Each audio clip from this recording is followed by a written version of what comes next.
lovely viewers, welcome back to my channel. This is Kea from Faces World. তো আমরা সবাই ভালো আছি আর আশা করছি তোমরাও সবাই অনেক ভালো আছো। তো চলে এসেছি পুজোর অষ্টমী আর নবমী ব্লগ নিয়ে। ব্লগটা প্রথম থেকে শেষ পর্যন্ত পুরোটা দেখো, সাথে থেকো। এবার অষ্টমীর দিন সকালবেলা শাড়ি পরিনি, কারণ তোমরা তো জানোই যে এবার অষ্টমীর অঞ্জলি কত সকাল সকাল হয়েছে।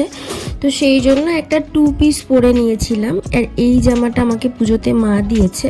তো এইটা পরে আমি অঞ্জলি দিতে চলে গেছিলাম। আমি প্রতিবার দেবায়নদের পাড়াতে গিয়ে অঞ্জলি দিই, শুধু আগের বার যেহেতু দেবায়নদের ওষুধ চলছিল, ওরা অঞ্জলি দিতে পারবে না, সেই জন্য আমি মায়ের সাথে আমাদের পাড়াতে অঞ্জলি দিয়েছিলাম।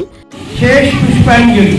এরপরে যদি কেউ এসে আমাকে অনুরোধ করে, আমি কিন্তু তার অঞ্জলি দেওয়া করাতে পারবো না। আপনারা যদি কেউ এখনো পর্যন্ত মহাষ্টমীর অঞ্জলি নেননি, অতি শীঘ্র আমাদের মণ্ডপে চলে আসুন। ঠিক আছে, অঞ্জলি দেওয়া কমপ্লিট, এখন বাড়ির দিকে যাচ্ছি। আর প্রতিবারই আমাদের এই লাস্ট যে অঞ্জলিটা হয় ওদের পাড়ার, সেটাই আমরা দিই, কারণ আমাদের যেতে যেতে দেরি হয়ে যায়।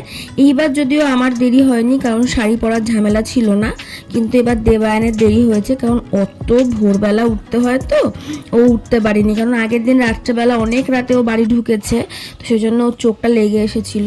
অঞ্জলি দিয়ে বাড়িতে এসে দেখি মা তখন পুজো দিচ্ছে। এইবার মা অঞ্জলি দিতে যায়নি, কারণ অত সকালবেলা উঠে মার পক্ষে যাওয়া সম্ভব না, তো সেই জন্য মা এবার আর অঞ্জলি দেয়নি। এবার আমাদের ছোট্ট গোপাল ঠাকুরকে একটু দেখে নাও, ও এবার অষ্টমীর শ্বাসটা কি সুন্দর দিয়েছে। পুজোর 4টে দিন ও 4 রকমের জামা পরেছে, এবার খুব সুন্দর লাগছিল দেখতে ওকে, আর এত মিষ্টি লাগে না।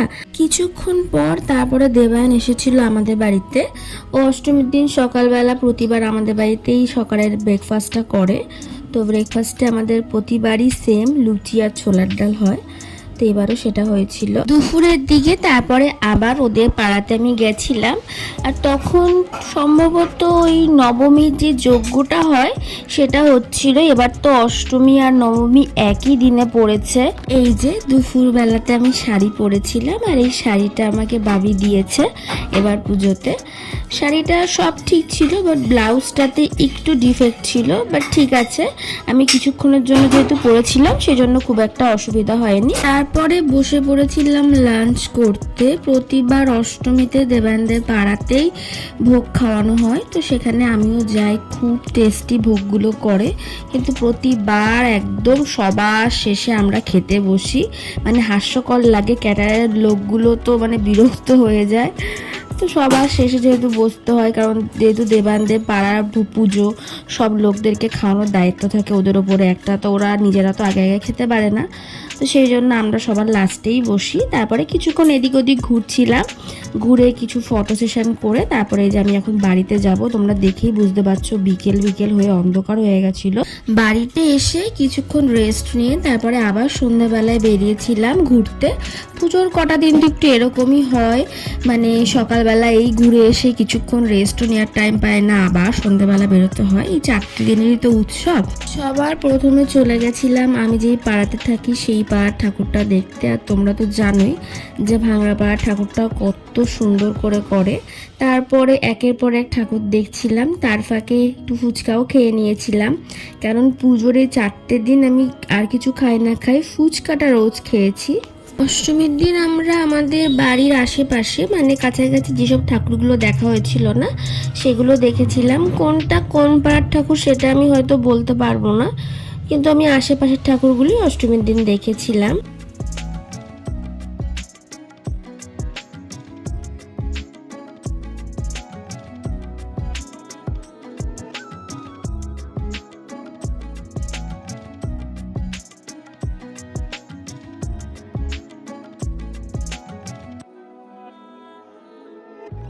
পরে বাড়িতে এসে দুজন মিলে আইসক্রিম খেতে খেতে অষ্টমীর দিনটা শেষ করলাম। নবমীর দিন সকালবেলা বেরিয়েছিলাম, কিছু কেনাকাটা ছিল, মানে নবমীর দিন তাও আমাদের কেনাকাটা শেষ হচ্ছে না। আর সেই দিনকেই পেছন দিয়ে একটা অ্যাম্বুলেন্স আসছিল, খুব খারাপ লাগছিল ফার্স্টের দিকে আমার, কেন পুজো ঘন্টার দিন আবার কার শরীর খারাপ হলো। তারপরে জানতে পারলাম যে কোনো মানুষ প্রচণ্ড পরিমাণে ড্রিঙ্ক করেছে, ড্রিঙ্ক করার পর সে অসুস্থ হয়ে গেছে, তো তাকে অ্যাম্বুলেন্স করে নিয়ে যাওয়া হচ্ছে। আমি সত্যিই বুঝে পাই না এমন কিছু করার দরকার কি যাতে পুজো গন্ডার মধ্যে নিজের তো শরীর খারাপ ব্যতিব্যস্ত হই, তার সাথে সাথে বাড়ির লোকগুলোকেও ব্যতিব্যস্ত করা। তো আমার এগুলো একদমই পছন্দ হয় না। তারপরে সেদিনকে দুপুরবেলা দেবানদের বাড়িতেই ছিলাম। এই যে সন্ধ্যেবেলার দিকে এখন বাড়িতে যাচ্ছি, বাড়িতে গিয়ে রেডি হব। আর আমি সকালবেলা যে কুর্তিটা পরেছিলাম সেইটা পরে যেহেতু সন্ধ্যাবেলা বেরিয়েছি, লোকে আমার দিকে তাকাচ্ছিল, তারপর মুখে ছিল মাস্ক, ভাবছিল যে কি ব্যাপার পুজো ঘন্টার দিন এরমভাবে বেরিয়েছে।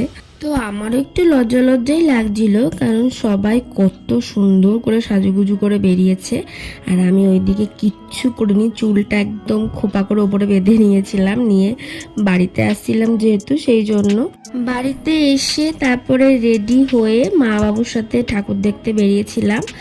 মাকে নিয়ে এবার ভেবেছিলাম ঠাকুর দেখতে যাবই, কারণ মা বাড়িতেই সারাক্ষণ বসে থাকে আর পুজো গন্ডার দিন একটা দিন না বেরোলে ভালো লাগে।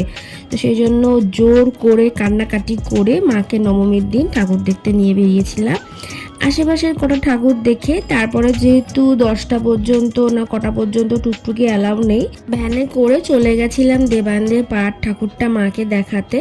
তারপরে বাড়ি আসার পথে ফুচকা খেয়ে তারপরে মা এদিকে বললো এই কুলফির যে আইসক্রিমগুলো হবে সেগুলো খাবে, যদিও মা পুরোটা খেতে পারেনি, তার কারণ মা ওরকম খাবে করে, খাওয়ার সময় একটুখানি খেয়ে তারপরে আমাদেরকেই দিয়ে দেয়। আর মার যেহেতু সুগার আছে সেই জন্য মার পুরোটা না খাওয়াই ভালো। তারপরে মা বাবুকে বাড়িতে ঢুকিয়ে দিয়ে আমি আর দেবান বেরিয়েছিলাম ঠাকুর দেখতে। আবার প্রথমে সেদিনকে দেখেছিলাম তালপুকুর পাড়ার ঠাকুরটা, ওই পাড়ার ঠাকুরটা বেশ সুন্দরই করেছিল। তারপরে একটার পর একটা ঠাকুর দেখছিলাম আর মনে মনে খুবই খারাপ লাগছিল, কারণ নবমী মানে তো পুজো শেষ, কালকেই তো মা আবার বাড়ি চলে যাবে।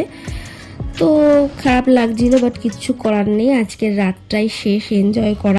আবার সেই একটা বছরের অপেক্ষা, আমাদের বাঙালিদের কাছে তো এই 4টে দিন, আমরা এই 365 দিনের মধ্যে এই 4টে দিনের জন্য পুরোটা বছর ওয়েট করে থাকি।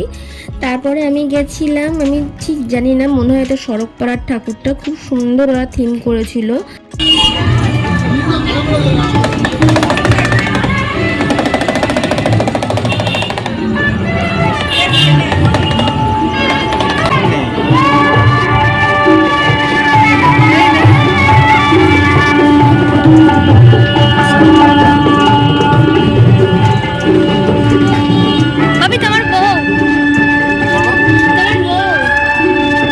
পুতুল নাচ করেছিল, আমি জীবনে প্রথম এত সামনে থেকে পুতুল নাচ দেখলাম, বেশ ভালো। আর যারা পুতুল নাচটা করছিল তাদেরও ভীষণ ট্যালেন্ট, মানে এত সুন্দর করছিল। এখন তো এগুলো প্রায় লুপ্তর পথে, আমার মতন যারা কোনোদিনও পুতুল নাচ দেখেনি তাদের একটা সুযোগ করে দিয়েছে পুতুল নাচ দেখা।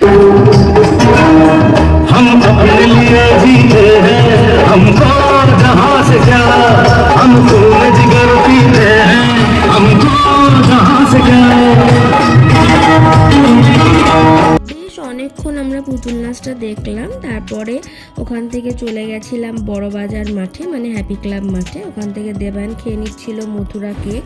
ওর যেই মথুরা কেক কি ভালো লাগে খেতে, মানে কি বলবো, আমার একদমই ভালো লাগে না। তারপরে ওখান থেকে মায়ের জন্য নিয়ে নিচ্ছিলাম পান, আমার মা আবার এই পানগুলো খেতে খুব ভালোবাসে, তো আমি যেখানে এই পানগুলো দেখি মায়ের জন্য নিয়ে আসি। আমি নিয়ে আসি বড়টা ভুল, দেবায়নি নিয়ে আসে। ও যদি কোনো সময় বিয়ে বাড়িতেও নেমন্তন্নতে ওকে পান দেয়, সো ও সেই পানটা নিয়ে এসে আমার মাকে দেয় খাওয়ার জন্য।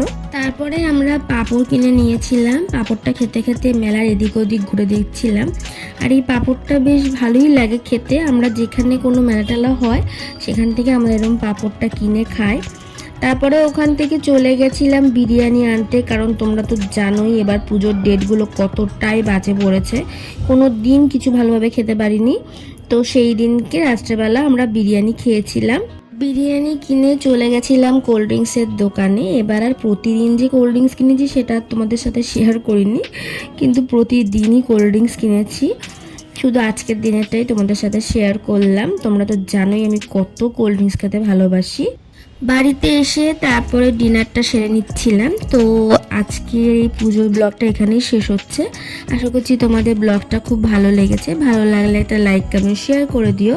আর যারা আমার ইউটিউব চ্যানেলে নতুন তারা আমার চ্যানেলটাকে সাবস্ক্রাইব করে দিও। যারা ফেসবুক থেকে দেখছো তারা আমার পেজটাকে ফলো করে দিও। Thanks for watching.